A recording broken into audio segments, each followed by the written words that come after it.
जय हिंद, वंदे मातरम दोस्तों। तो आज के इस वीडियो में लेकर आ चुका और एक न्यू मेन बोर्ड आईपीओ। पहले बता दूं, ये एक मेन बोर्ड आईपीओ या कोई एसएमई आईपीओ नहीं है, एकदम टोटल मेन बोर्ड आईपीओ है। और साथ ही साथ आपको इस आईपीओ में ऑफिशियली सब कुछ आते हुए देखने को मिल गया। कब आईपीओ ओपन होगा, क्लोजिंग, अलॉटमेंट, लिस्टिंग, कहाँ पर अलॉटमेंट निकलेगा, सब कुछ ऑफिशियल आ चुका है। तो देखो, आज के इस वीडियो में रिव्यू करूंगा कि क्या सब कुछ वैल्यू फॉर मनी है, अच्छा या नहीं। तो सबसे पहले शुरू करेंगे इनका फाइनेंशियल स्टेटमेंट से, ठीक है। देखो, ओवरऑल मैं आपको यार फाइनेंशियल स्टेटमेंट दिखाऊं तो आपको क्या देखने को मिलेगा कि इनका रेवेन्यू जो है एक साल में 7 पॉइंट से इंक्रीज किया है, जो कि खास कुछ अच्छा है नहीं। 7% के इंक्रीज मतलब कुछ अच्छा, आप इसे खराब कह सकते हो कि नेगेटिव में आता है, जो कि सिर्फ 7% इंक्रीज किया है। और साथ ही साथ अगर आप प्रॉफिट आफ्टर टैक्स देखोगे, वो 7% माइनस पे है, ठीक है। 6.37%, अप्रॉक्स 7% माइनस में है इनका प्रॉफिट आफ्टर टैक्स। तो ये देख के आपको समझ में आ रहा है। लेकिन देखो, हम तो डिपेंड है जीएमपी और सब्सक्रिप्शन के ऊपर। अगर ये अच्छा है तो फिर तो आप as a short term for listing gain आप इस पे इन्वेस्ट कर सकते हो। तो लेट्स सी, डिस्कस करते हैं सब कुछ, क्या कुछ निकलता है रिजल्ट एंड में, वो देखते हैं। तो सबसे पहले अगर देखो बात कर ले 2021 में, तो 2021 में इनका जो टोटल एसेट था 317 करोड़ का था। ये सब अमाउंट करोड़ पे है, ठीक है। तो देखो, 2021 पे इनका जो एसेट था 317 करोड़, 2022 पे 6 करोड़ इंक्रीज हुआ और टोटल हुआ 323 करोड़। 2023 पे इनका जो एसेट हुआ और 3 करोड़ इंक्रीज होकर हो गया 326 करोड़। और अभी जो सितंबर में रिजल्ट निकला क्वार्टर, उसमें इनका जो प्रॉफिट है 332 करोड़, यानी कि लगभग 8 करोड़ और इंक्रीज हो चुका है सिर्फ 6 मंथ में। तो देखो, लगभग एसेट तो सही देखने को मिला। बात करेगा रेवेन्यू की, 2021 में इनका रेवेन्यू था 240 करोड़। 2022 में इनका रेवेन्यू हो गया 242 करोड़, यानी कि 6 करोड़ तक का आपको घाटा देखने को मिला रेवेन्यू में 2021 से 22। और 23 में अगर आप देखोगे तो आपको लगभग 22 करोड़ का इंक्रीजमेंट देखने को मिला 2022 से 23 में इनका रेवेन्यू में। और अभी अगर आप देखोगे तो 206 करोड़ है इनका रेवेन्यू। वो एक सही है, इसे आप खराब नहीं बोल सकते, बहुत अच्छा है। लेकिन थोड़ा सा अगर आप देखोगे इसके हिसाब से तो ये मैनेज हो जाएगा। अगर आप इसे 12 मंथ से देखोगे, एक साल का नज़र से, ये भी ठीक है। यानी कि यहाँ पर रेवेन्यू थोड़ा गलत देखने को मिला, एसेट और प्रॉफिट आफ्टर टैक्स सही है। बात करेगा नेटवर्थ की, देखो 2021 में इनका नेटवर्थ था 132 करोड़, 2022 में इनका नेटवर्थ है 156 करोड़। आपको 20 करोड़ के आसपास यहाँ पर देखने को मिला इंक्रीजमेंट, 24 करोड़। 2023 पे इनका नेटवर्थ हो गया 164 करोड़, यानी कि आपको और 8 करोड़ का इंक्रीजमेंट देखने को मिला। और अभी जो सितंबर का निकला क्वार्टर रिजल्ट, इसमें इनका जो रेवेन्यू था, सॉरी, इनका जो नेटवर्थ था वो हो गया 171 करोड़, यानी कि लगभग आपको नेटवर्थ भी अच्छा खासा देखने को मिला। बात करें कि रिजर्व मनी, कंपनी के पास कितना ऐसा लिक्विड कैश पड़ा है कि कंपनी अपना एक नया ब्रांच, कंपनी, होटल, कुछ भी, हॉस्पिटल, क्योंकि ये देखो हॉस्पिटल से रिलेटेड है तो कुछ भी ओपन कर सकती है। तो अभी अगर बात करें करेंट दिस क्वार्टर पे, तो देखो इनके पास करेंट जो अभी है क्वार्टर, यहाँ पर पैसा लिक्विड, वो 92 करोड़, यानी कि 92 करोड़ है। और डेप्थ की बात करें, डेप्थ जो बोरोइंग है इनका 55 करोड़, यानी कि ये एक बहुत ही अच्छा बात है कि कंपनी के पास टोटल लिक्विड कैश है 92 करोड़ और बोरोइंग है 55 करोड़, यानी कि कंपनी अगर कभी भी चाहे तो इसे चुकता कर सकती है और उसके बाद भी कंपनी के पास एक अच्छा खासा पैसा बच जाएगा, ठीक है। तो देखो, यहाँ पर आपको देखने को क्या मिला कि यहाँ पर आपको थोड़ा सा रेवेन्यू में यहाँ पर घाटा देखने को मिला। और बात करें प्रॉफिट आफ्टर टैक्स की, देखो यहाँ पे प्रॉफिट आफ्टर टैक्स तो शायद मैंने बताया नहीं, ये भी बता देता हूँ। तो 2021 पे इनका प्रॉफिट आफ्टर टैक्स 21 करोड़ था, 22 पे इनका प्रॉफिट आफ्टर टैक्स देखो लगभग डबल हो गया, जो कि 41 करोड़।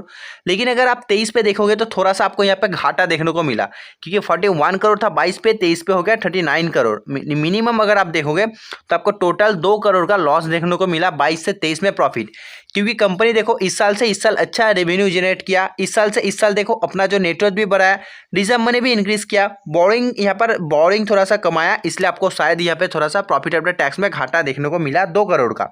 लेकिन अभी अगर देखोगे दिस करेंट क्वार्टर रिजल्ट, तो आपको 23 करोड़ का देखने को मिला है, 23.5 करोड़ का नेट जो प्रॉफिट आफ्टर टैक्स, मतलब यहाँ पर टैक्स बचाने के बाद भी, इनका टैक्स देने के बाद भी जो प्रॉफिट बच रहा है, सही है। सिर्फ आपको यहाँ पे जो 2 करोड़ का घाटा देखने को मिला है, यहाँ पर अगर आप देखोगे तो कि 7% का लॉस देखने को मिला था प्रॉफिट आफ्टर टैक्स में। अगर ऊपर बात करें कि कंपनी क्या करती है, तो देखो ओवरऑल में अगर ऊपर बताऊं तो कंपनी देखो 1989 में बना था। टोटल देखोगे ये आपका टोटल में ईस्टर्न इंडिया में देखने को मिलेगा। जो ILS हॉस्पिटल्स होती है वहाँ पर आपको देखना पड़ेगा इनका ब्रांड पे। और ये टोटल जो फोकस करती है देखो कौन सा सेकेंडरी एंड टेरिटरी केयर पे। टोटल देखो ये बेस्ड है कोलकाता वेस्ट बंगाल पर। कंपलसरी यहाँ पर बताया गया है कि इनके पास जो टोटल ये जो एक काइंड ऑफ सर्जरी करते हैं, ठीक है। देखो इंक्लूडिंग किडनी ट्रांसप्लांट, यानी कि जो किडनी का ट्रांसप्लांट हो गया, किसी तरह का जनरल सर्जरी हो गया, ठीक है, किसी तरह का देखो बहुत सारा सर्जरी का नाम है, ये सब सर्जरी उनके द्वारा किया जाता है। न्यूरोलॉजी, जियोलॉजी, ठीक है, जो कार्डियोलॉजी, ये सब जो भी होता है सब इनका ये देखो बहुत सारा यहाँ पर जो डायग्नोस्टिक, तो बहुत सारा जो ऑपरेशन होता है, कुछ हॉस्पिटल का कोई काम होता है, मेडिसिन, यहाँ पर अगर आप देखोगे यहाँ फार्मा का भी नाम है। फार्मा इधर मैंने कहीं देखा था, तो मैंने जब ये पढ़ रहा था तो मुझे यहाँ पे बहुत ये देखो फार्मासीज, तो यहाँ पर बहुत मतलब टोटल जो हॉस्पिटल से रिलेटेड है, जो कि आपको GTP नाम सुन के मतलब ये समझ आ रहा है। GTP हेल्थ केयर मतलब है हॉस्पिटल से रिलेटेड है। तो कंपनी अगर देखो क्योंकि पेशेंट भाई बहुत हो जाता है, तो आपको ये अच्छा खासा प्रॉफिट इन फ्यूचर देखने को मिलेगा। कोरोना के टाइम भी अच्छा खासा देखने को मिला था। बात करें अगर पोर्शन में कि पोर्शन किसको कितना दिया गया है, सबसे पहले QIB के देखो 50% दिया गया है, रेस्ट ऑफ 35% दिया गया है यहाँ पर रिटेल को, और 15% दिया गया है HNI बिग और स्मॉल दोनों को डिवाइडेड करके। और बात करें अगर आपका एक लॉट में पैसा कितना लग रहा है, देखो अगर आप रिटेल से एक लॉट करोगे आपका पैसा लगने वाला है 14,880 रुपया। रिटेल में आप भाई मैक्स 13 लॉट कर सकते हो, जिसमें कि आपका पैसा लग जाएगा 1,93,440 रुपीज़। उसके बाद अगर आप बनाना चाहोगे फिर तो आप स्मॉल HNI में चला जाओगे, और भी ज़्यादा करोगे तो जो कि आप बिग HNI में चला जाओगे। बिग HNI में देखो आपको जाने के लिए 68 लॉट वन अकाउंट से अप्लाई करना पड़ेगा, जिसमें कि आपका 10,11,840 रुपया लग जाता है। चलो अब IPO का डिटेल्स बता देता हूँ कि ये कब से कब ओपन होने वाला है, क्या कुछ होने वाला है। देखो IPO ओपन होगा 22 तारीख को, यानी कि अभी आपके पास 2-3 दिन है। 22 तारीख को ओपन होगा, 26 को क्लोज हो जाएगा, ठीक है। 22, 23, 24, 25, 26 तक ये क्लोज हो जाएगा। अलॉटमेंट कब है? T+3 डे के हिसाब से आपको 27 को अलॉटमेंट देखने को मिला। 28 को आपका रिफंड हो जाएगा, या फिर जिनका क्रेडिट होना चाहिए शेयर उनको क्रेडिट हो जाएगा। और ये आपको लिस्ट होता हुआ देखने को मिल जाएगा 29 फरवरी को, यानी कि इस महीने के एकदम लास्ट डेट को, फरवरी का एकदम लास्ट डेट को आपको ये लिस्ट होता हुआ देखने को मिल जाएगा। बात करें प्राइस बैंड, इशू साइजिंग क्या कुछ हो रहा है, कितना फ्रेश इशू, कितना ऑफर फॉर सेल। देखो प्राइस बैंड कंपनी 2 लाया, 177, 177, 186, 186। तो कट ऑफ तो 186 है, जो कि आपको यही चूज करना है 186। मतलब आपके पास यहाँ पर टोटल 80 शेयर रहेंगे, जिसका प्राइस होगा 186 रुपये का आपके पास 80 शेयर रहेंगे। बात करें टोटल इशू साइज की, कंपनी देखो टोटल 525 करोड़ का IPO लाई है। कितना? 525 करोड़ का IPO लाई है। इसमें से कंपनी 40 देखो कंपनी टोटल 40 करोड़ का जो यहाँ पर फ्रेश इशू लाया है, और बाकी जो 485 करोड़ है इनका ऑफर फॉर सेल लाया है। तो यहाँ पर आपको एक गलत इम्पैक्ट देखने के लिए मिलेगा कि कंपनी ने बहुत ही बड़ा, देखो कम से कम अगर आप देखोगे तो 92% जो पैसा कंपनी ने ऑफर फॉर सेल पे लाया है। ऑफर फॉर सेल का मीनिंग ये हो जाता है, अगर फ्रेश इशू होता तो फ्रेश इशू का मतलब ये होता है कि कंपनी देखो ये जो पैसा रेस कर रही है, कहीं ना कहीं ये अपने एक नई ब्रांचेस ओपन करेगा, कहीं कुछ फंडिंग करेगा, कोई डेप्थ चुकाएगा, या फिर कुछ अपने कंपनी के लिए लगाएगा, ठीक है। ये होता है फ्रेश इशू का मतलब। और बात करें अगर OFS ऑफर फॉर सेल का, तो इसका मतलब हो जाता है कि जो ओनर है, ओनर यहाँ से कुछ बेचना चाहता है, अपना जेब में पैसा भरना चाहता है। तो यहाँ पर ये कोई बहुत ही नेगेटिव इम्पैक्ट पड़ता है किसी भी IPO में अगर कोई ऑफर फॉर सेल लाता है तो। और आपको तो भाई यहाँ पे 92% टोटल का टोटल ऑफर फॉर सेल देखने को मिल रहा है, जो कि बहुत ही नेगेटिव हो सकता है इन फ्यूचर। देखो आपको देखने को मिल जाएगा। देखो मैंने आपको बता दिया कि ये जो ऑफर फॉर सेल, और अगर बात करो लिस्ट कहाँ पर होने वाला है, तो मेन बोर्ड का IPO तो ऑब्वियसली BSE NSE दोनों पर लिस्ट होगा।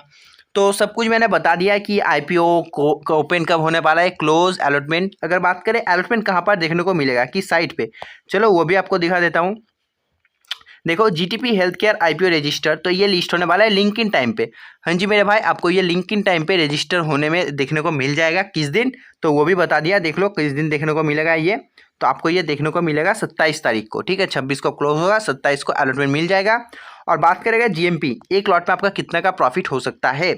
ये जो मैंने आपको इतना रिव्यू दिया है GTP हेल्थ केयर का, तो एक लॉट में आपका कितने का प्रॉफिट हो सकता है, चलिए इसका GMP में आपको दिखा देता हूँ। देखो अगर आप देखोगे इसका जीएमपी कितना का चल रहा है तो आप यहाँ पे सीधा सीधी देख पाओगे अभी भी इसका जीएमपी यहाँ पे 0 शो कर रहा है, यानी कि ऑफिशियली कुछ भी इसका जीएमपी आया नहीं है।